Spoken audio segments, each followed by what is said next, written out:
Have you ever met someone and felt an instant magnetic pull? A connection so intense it feels almost unreal? She looks at you, and in her eyes, you see a recognition, like she's uncovering a part of you the world missed. The walls come down fast. Conversations dive into deep waters quickly, past pains, hidden fears, raw vulnerability. You find yourself thinking, this is it. This is the real connection I've been waiting for. Now, rewind 3 months. You're emotionally exhausted, perpetually confused, tiptoeing through what was supposed to be your sanctuary. The adoration in her gaze has been replaced by a spark of suspicion. That magical chemistry now feels like walking through an emotional minefield. Every period of peace is followed by an unexpected storm. Every step toward true intimacy is met with a sudden retreat. Each time you demonstrate your trustworthiness, the goalposts seem to move. You're left in the wreckage, asking, what went wrong? How did the most profound bond of my life become my greatest source of depletion? If this scenario is painfully familiar, you're not alone. What you're experiencing isn't a simple relationship problem. It's often the sign of a deeper, older dynamic at play, one rooted in childhood imprints about love, safety, and men. Today, we're pulling back the curtain on this complex dynamic. We're going to map out the landscape, decode the behaviors, and equip you with the understanding to navigate it, protect your peace, and make clear-eyed decisions about your future. Before we go deeper, if you're finding this resonates, do us a favor. Hit that subscribe button and smash the like button. This content takes work, and your support is what allows us to keep delivering these crucial insights. Let's get back into it. To understand the present, we must rewind to a story that began decades before you entered the picture. It's a story about a young girl and her first, most formative relationship with a male figure. This foundational bond, or more accurately, its ruptures, writes an invisible script for future connections. When a primary male caregiver, a father, stepfather, grandfather, is inconsistently present emotionally, a void is created. This absence isn't always physical. It can be a father who is in the house but checked out, emotionally distant, unpredictably volatile, chronically critical, or addicted. The specific form varies, but the core lesson imprinted on a child's nervous system is tragically consistent. Love from men is unreliable. Their presence is conditional. Closeness is inevitably followed by withdrawal or disappointment. This isn't a conscious philosophy she carries. It's a subterranean code running her emotional operating system. It shapes her perception, her expectations, and her reactions in ways she doesn't even recognize. And it will fundamentally dictate the rhythm of your relationship with her. Here's the crucial, counterintuitive twist. Logically, you'd think someone who experienced emotional scarcity would crave and cherish stability above all else. But human psychology doesn't run on logic. It runs on familiarity. We are drawn to what feels known, even if what's known is painful. For someone carrying this early wound, the emotional landscape of childhood was one of uncertainty, walking on eggshells, and bracing for the next letdown. Chaos isn't just familiar. It's where she learned to survive. So, when you arrive, consistent, reliable, emotionally available, something paradoxical happens. Initially, she's captivated. This is the dream. But as you persist in your stability, her nervous system, wired for a different reality, begins to sound alarms. Your predictability feels suspicious. The calm feels like the eerie quiet before a storm. In her lived experience, good moments were merely preludes to abandonment. Therefore, peace itself becomes a threat signal. This is dynamic number one. Your consistency triggers her anxiety, not her safety. Her unconscious mind, seeking to protect her, begins to preempt the perceived inevitable hurt. So, it engineers a crisis. A fight erupts over a minor comment. Cold distance follows a beautiful weekend. A new, seemingly out-of-nowhere complaint emerges. From the outside, it looks like sabotage. From the inside, it's a misguided self-protection maneuver. If I create the conflict and distance first, I can't be blindsided by his. She's dragging the relationship back into the dysfunctional but familiar terrain she knows how to navigate. Comment below right now if you've experienced this perfect day turned into sudden conflict, whiplash. Let us know you're not alone in this. Now let's keep going. This leads us to a vital concept: conflict as emotional regulation. For someone operating from this wound, arguments often serve a hidden, functional purpose that has zero to do with the surface-level topic. The real function is to regulate an overloaded nervous system. When intimacy, safety, and positive feelings rise to a level that feels unfamiliar and thus threatening, anxiety spikes. Initiating conflict provides a strange relief. It releases that anxious energy and returns her to the emotionally competent zone, the landscape of tension and repair that her childhood normalized. You'll see a cyclical pattern emerge if you watch closely. Deep connection followed by withdrawal or picking a fight. Expressions of love met with accusations or criticism. Periods of calm interrupted by manufactured drama. The cycle's purpose is to maintain a specific distance, close enough to get attachment needs partially met, but far enough away to avoid the terrifying vulnerability of fully relying on someone. Another core component is the conflation of attention and love. When a child's need for secure, consistent emotional presence goes unmet, she often learns to substitute it with what is available: attention. Attention, especially male attention, becomes a stand-in for love. It's not the same, but to a starving system, empty calories can feel like nourishment. This fosters a pattern where validation is sought through desirability. Physical attraction and sexuality can become a primary currency for feeling valued. This isn't about being superficial. It's a learned survival strategy. If I am wanted, I have worth. This creates a relationship with physical intimacy that is often more transactional than connective. It's used to feel temporarily secure, wanted, and valuable, a balm for a wound that requires much deeper surgery. You might notice this manifest as incredible physical chemistry that feels intense, but somehow hollow or fraught. Using physical intimacy to abruptly resolve arguments without ever addressing the actual issue, leading to the same conflict resurfacing days later.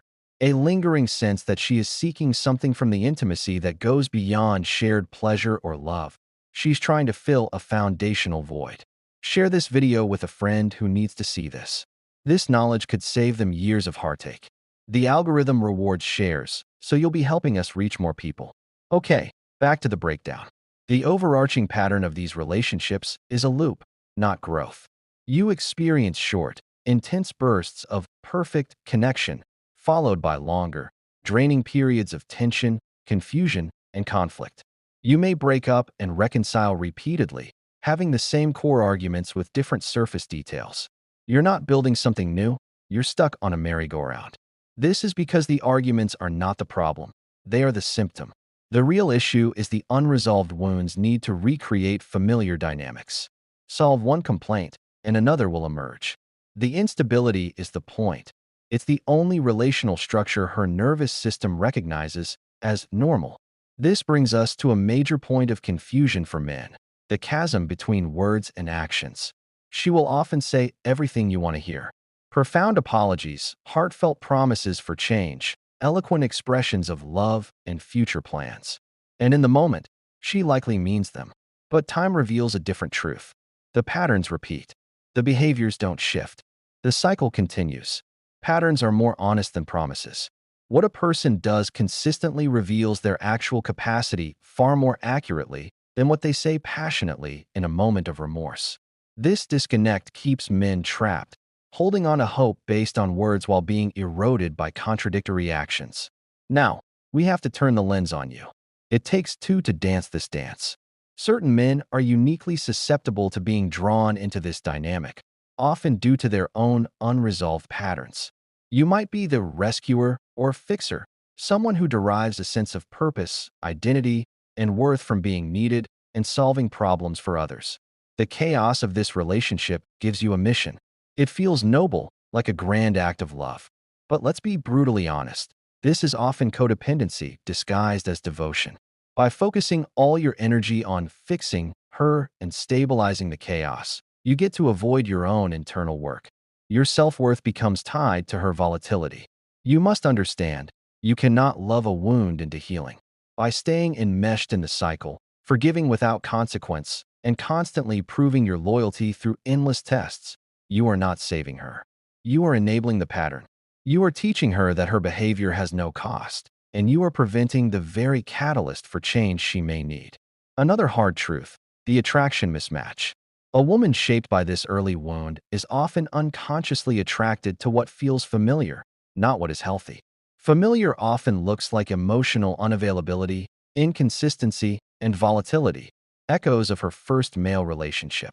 This is why she may have a history with partners who treated her poorly, while stable, kind men feel boring or fail to spark that intense chemistry. Intense spark you felt at the beginning? It might have been the resonance of her wound recognizing a dynamic it knew how to engage with. This puts a truly stable man in an impossible bind. If you remain healthy and consistent, you risk her losing interest because you're not triggering the familiar anxious avoidant chase. If you become unpredictable to keep the spark, you betray yourself and feed the dysfunction. The game is rigged because you're being auditioned for a role written in her childhood, not evaluated as a whole partner in the present. Like this video if you're seeing these patterns. Every like tells YouTube this content is valuable. Let's keep the momentum going. We're getting to the most important part. The ultimate litmus test in any relationship is the boundary test. How someone responds to your clear, healthy boundaries reveals everything about their emotional maturity and capacity for a real partnership. A healthy individual may not always like your boundaries, but they will respect them. They may negotiate, feel disappointed, or discuss, but they understand that boundaries are a necessary part of two whole individuals building something together. For someone with an active, unaddressed wound, a boundary is often perceived as a catastrophic threat, a replay of abandonment. Your no is felt as rejection. Your need for space is experienced as withdrawal of love. The response is frequently disproportionate. Rage, silent treatment, guilt tripping, threats, implicit or explicit, or an escalation designed to make you capitulate. This reaction is critical data. It tells you she cannot tolerate a man who maintains his own integrity and self-respect. She may, on an unconscious level, require you to be fully enmeshed, to abandon your own needs and boundaries, to constantly soothe her systemic anxiety. A partnership of equals is off the table. The only options are a slow assimilation of your identity by the relationship or your eventual burnout and exit. Conflict is the truest mirror. Anyone can be charming during the honeymoon phase, but watch her during disagreements, especially those she initiates. Does she fight fair? Stay on topic? Listen to understand, or only to rebut? Take accountability, or constantly deflect and blame? Respect you even while angry? If the answers are consistently negative, this is who she is in relationship under stress. This is the dynamic that will grind you down over months and years, not the memory of the initial good times.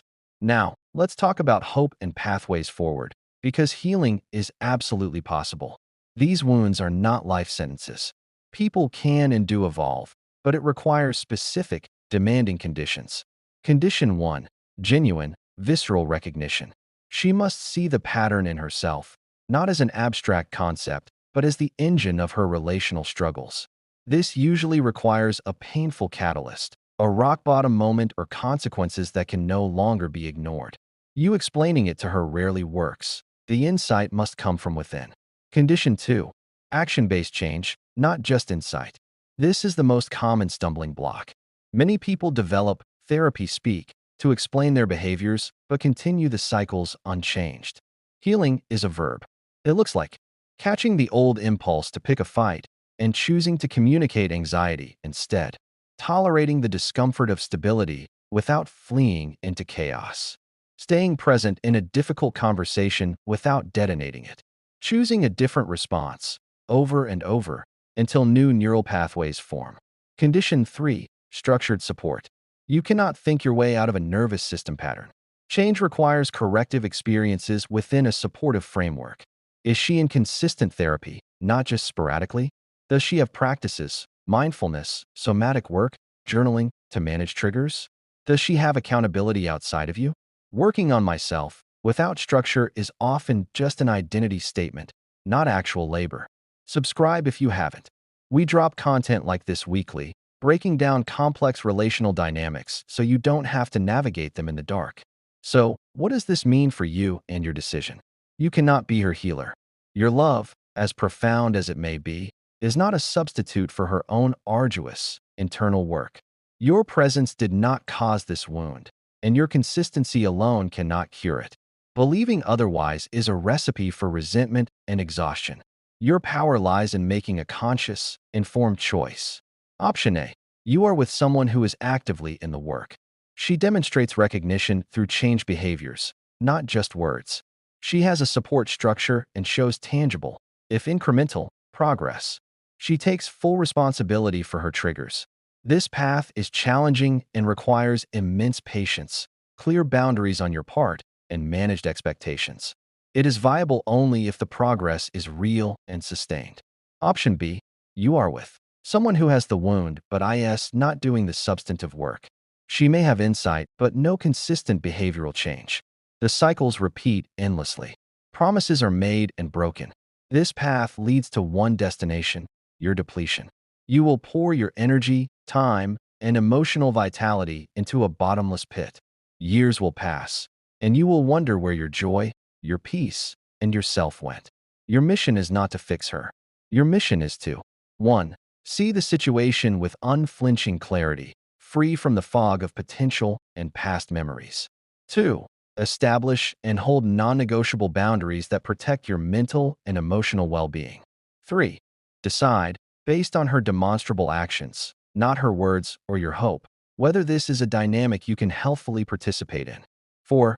Have the courage to walk away if the cost to your core self is too high, understanding that sometimes the most loving act for both of you is a respectful exit. You deserve a relationship that is a source of peace, not perpetual repair. You deserve a connection built on mutual growth, not cyclical drama. Use this understanding not as a weapon, but as a compass. Let it guide you toward choices that honor both your heart and your sanity. If this video hit home, if it clarified something you've been struggling with, pay it forward. Share it. Leave a comment about your biggest takeaway. Your engagement is everything. Smash that like button one more time. Stay strong and choose wisely.